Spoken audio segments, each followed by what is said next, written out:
The next step is to look at how data can be passed into an event handler. The event handler delegate lets you pass an instance of what is called event args as a second parameter. You could inherit from the event args class and create a data container for the specific event details that you want to communicate. If you do this, the subscriber would have to cast the event args to an instance of the correct type. There's a much easier and better way to achieve this. Instead of using event handler, there's a generic equivalent. Prior to .NET 4, the generic event handler required that the generic type used with the delegate inherited from event args.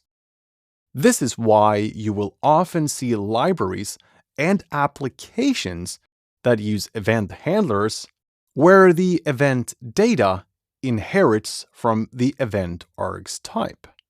There's definitely a benefit to having a common base type, as you could attach any event handler that matches the object and event args signature to that event. While we won't inherit from event args in our case, it is completely okay to do so. We are going to create a class that holds the event data for the order created event. A suitable name for this class is order created event args. This is an old naming convention that is still wise to follow. It gives a clear idea of what the purpose of this class is. The container of data could have a reference to that order that was just created. This would contain the current status and the values for the order. Another common approach, of course, depending on the purpose of the event, is to have the old and the new value in the event data. Let's say that the order creation also modifies the price depending on the customer that purchases the items. Maybe the customer has a standing 20% discount. In that case, I'd like to recommend that you have a property that contains the old price and one that contains the new total price. This way, the subscriber of the event will know that there was a change in the price, and they could communicate that properly. Now that we have the class that represents our event data, we need to specify that the event handler will use this. This is where we are going to change the order created event handler into a generic version. Doing this requires a couple of changes. First, change the event to be an event handler of type order created event args. Next, you'll notice that invoking this delegate and raising the event is showing an error. This is because using event args.empty is no longer applicable. You will now have to pass an instance of the event data so that the subscribers to that event knows what happened.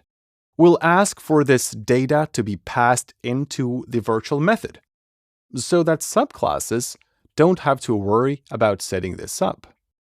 Change the method signature of onOrderCreated to accept the order created event args as a parameter. Of course, this requires us to pass an instance of the args into this method call. The compiler can infer the type for us, making the instantiation of this type a little bit cleaner. We can map the order into the order property, and let's hardcode the old total and the new total values to illustrate how this could work.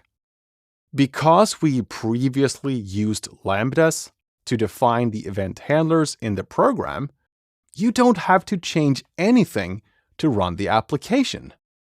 Let's just clean it up a little bit and leave just one Lambda statement that we'll set a breakpoint in. Running the application with the debugger attached shows that we reach the event handler in the subscriber. The sender is the order processor, and the variable args contains the event data. You can see the new total and the old total and the order itself. Of course, anyone that subscribes to this event will now get the same details. As an example, let's say that you want to add logging to this event, so that when an order is created, you have a specific method you want to run that logs the event. We can create an event handler that matches the delegate. This lets you log the event. This will then be executed in the order it was added.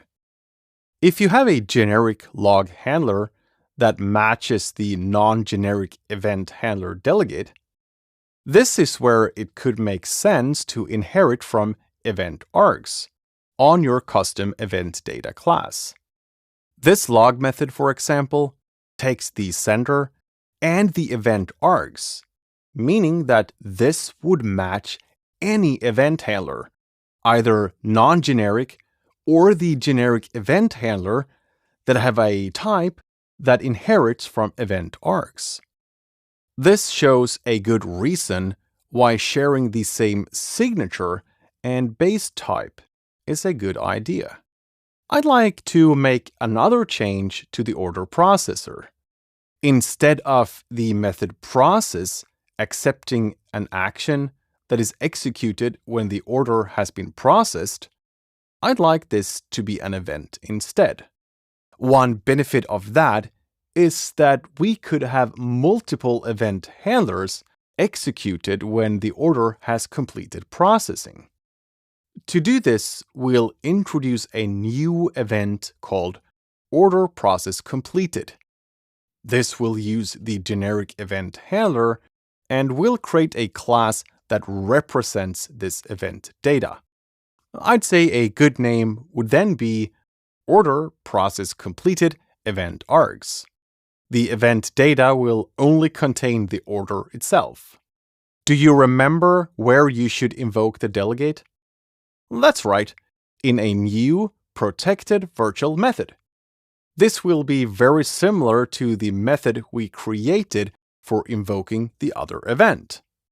Give the method an appropriate name, take the event data as an argument, and invoke the delegate. Don't forget the null conditional operator. Let's call this method at the end of the process method. We could now subscribe to this and introduce an event handler. This could be to construct a shipping label for the order as soon as it's completed processing. Let's take a look at another example of using events. This warehouse management application will have a button to indicate that the order should be processed. Don't worry about the specific syntax to create the button. This is SAML and a way to construct the user interface. I can create a button element and then explore its different events. The button is the publisher, and the window that we have in front of us is going to be the subscriber. I can create an event handler for the click event, meaning that when the button indicates that it's been pressed, the event handler inside the window will be invoked. This builds on everything that we've discussed so far throughout this course. If we run the application with the debugger attached, you will see that when the button is clicked, this event handler is invoked. We won't dig into exactly what the event args mean for this click event, as it's very WPF specific. The main window class that we are currently in is also a publisher of events.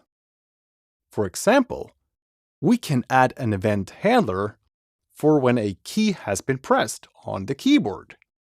If we do so and set a breakpoint in that event handler and press a button on the keyboard when the application is running, we can see that the event args contains information about which key was pressed, if it was repeatedly pressed, and a lot of other useful information.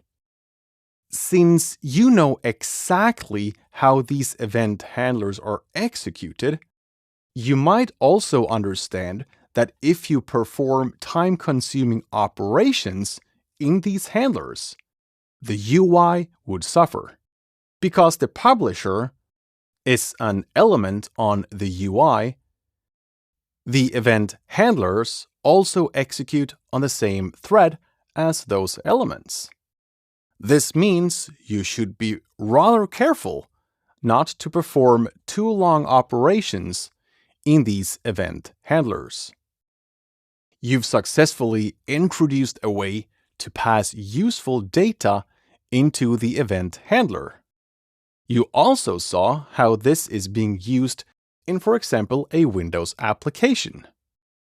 With this Windows application introduced as an example, we are going to jump into the next topic and see why we might experience some odd issues if we forget to unsubscribe from our events.